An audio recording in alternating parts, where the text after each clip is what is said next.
When the Feast of Pentecost came, they were all together in one place. Without warning, there was a sound like a strong wind, gale force. No one could tell where it came from. It filled the whole building.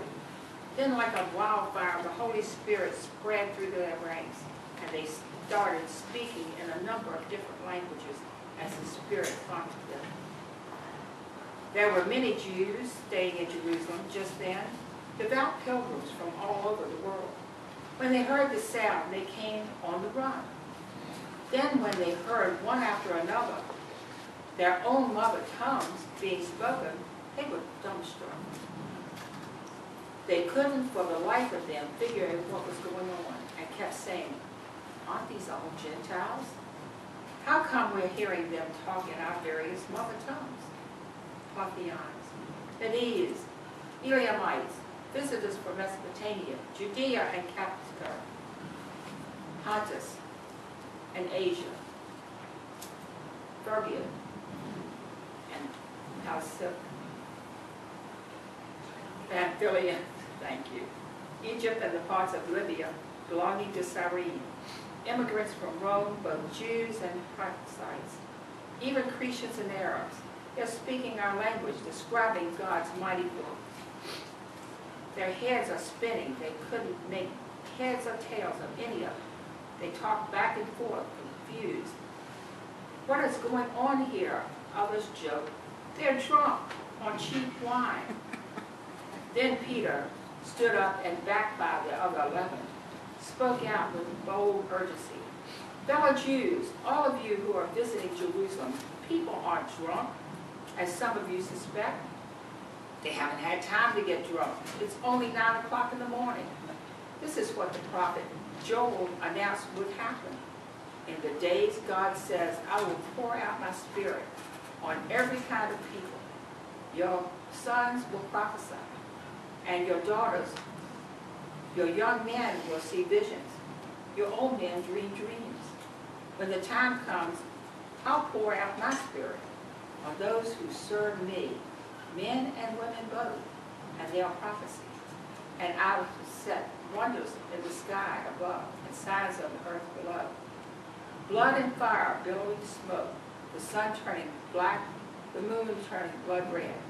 Before the days of the Lord arrives, the day tremendous and marvelous, and whoever calls out for help to me, God, will be saved. The word of the Lord. Thanks be to God. I just want to thank, I have to get a message, I'm sorry. I just want to thank Deborah and Mark and Harry, Precious, Chelsea, and Betty. A few weeks ago, quite a few weeks ago, as I was preparing to give this sermon, of which I have written 5 or 6 times in different forms. One morning at 6 o'clock in the morning, out of the night came a voice in my heart, and a vision came in my soul that spoke this very thing that happened. And I went to the boat at 9 o'clock in the morning and couldn't wait for Will to get to the office because I wanted to pass it before him to see if he thought I was crazy. But I said, Will, I want to tell you what I saw this morning in my heart. And it just came to me. And I want your opinion. Can this be done in the service that I'm going to be conducting? And he said, when I told him what I had envisioned, he said, I want to be there. And I said, well, I'm sorry, but if you're there, I won't. No, it won't happen. And it was just like it was given to me. And it was given to me in both services. So this is going to happen again in the late service. And if you want to stay, because it's even more powerful in the late service. We have just heard each person singing the Lord's Prayer or saying the Lord's Prayer in their different voices. They were all saying the same thing. Chelsea was playing trumpet. Carrie was signing. Deborah was doing artwork.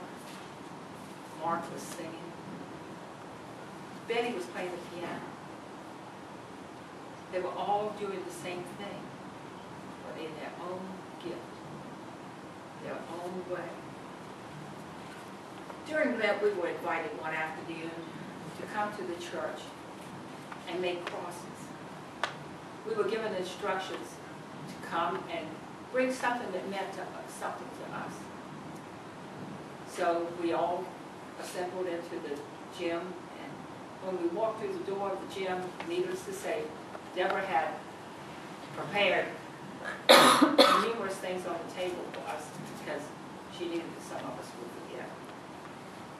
And we went in, and one piece on the table was an old tire. Now you'd say to yourself, what in the world had she got an old tire off the highway? And when she explained that she had seen it on the side of the road and she stopped the car one day and said, I want that tire. She brought that tire to us to make something out of, if we wanted to. If that was speaking to us.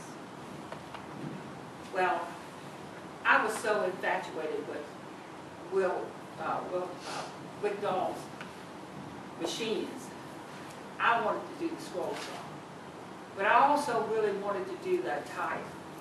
But Rick made it to the tire before I got there. And Deborah made it to the other piece. Now they all made two different crosses.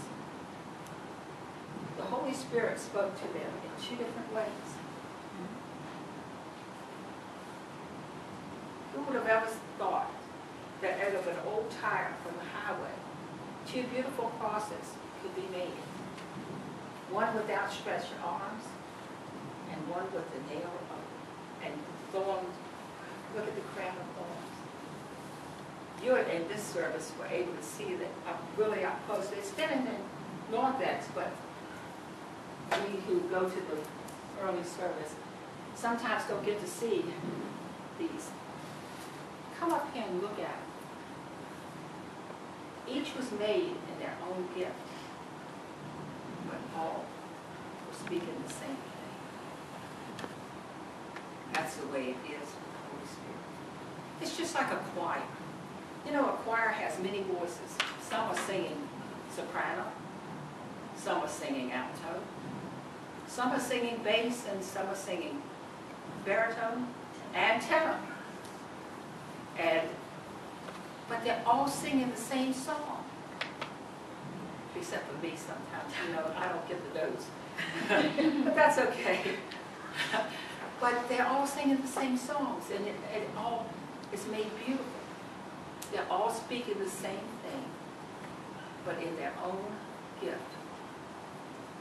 And some are able to sing soprano, but then some are not able to sing. And they have to wait for their turn to come. And our young children, they learn the songs, and they develop, just like a picture develops in a camera. Well, it used to, you know.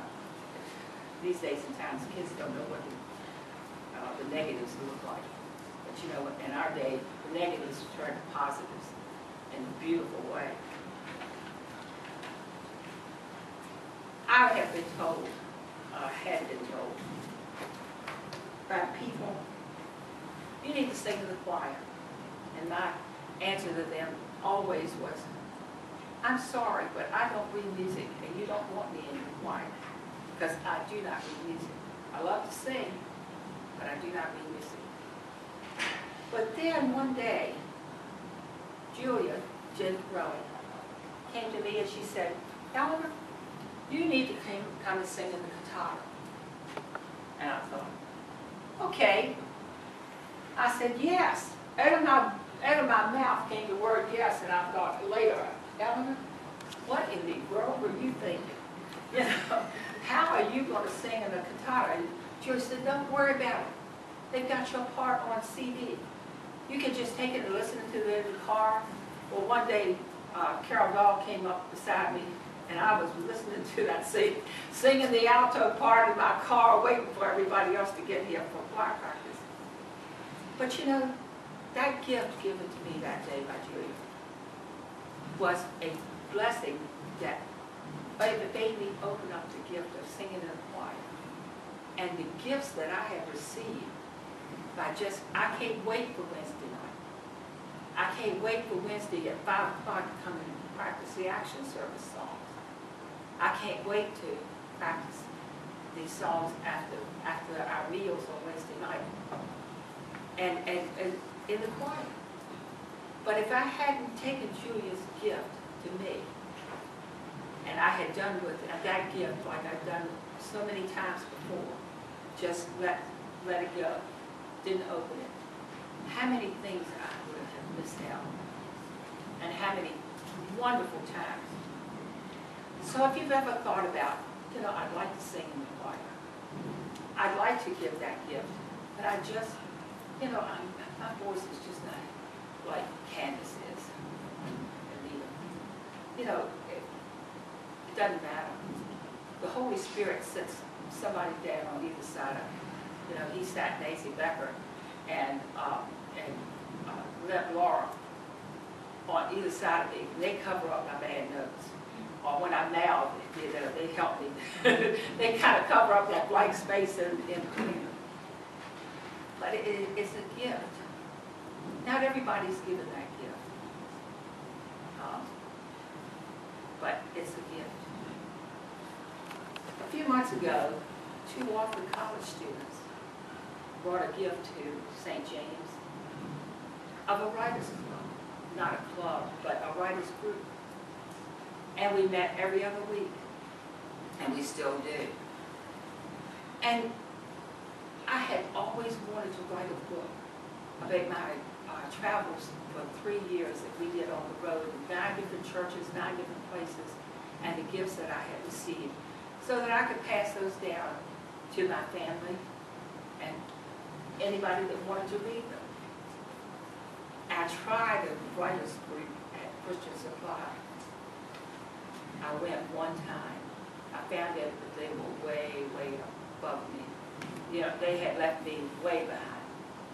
But then these 2 students, I said, well, you know, it's at the church. If I'm way below everybody there, it's okay. I'll feel comfortable, you know, going. And I came, and they made you feel so at ease.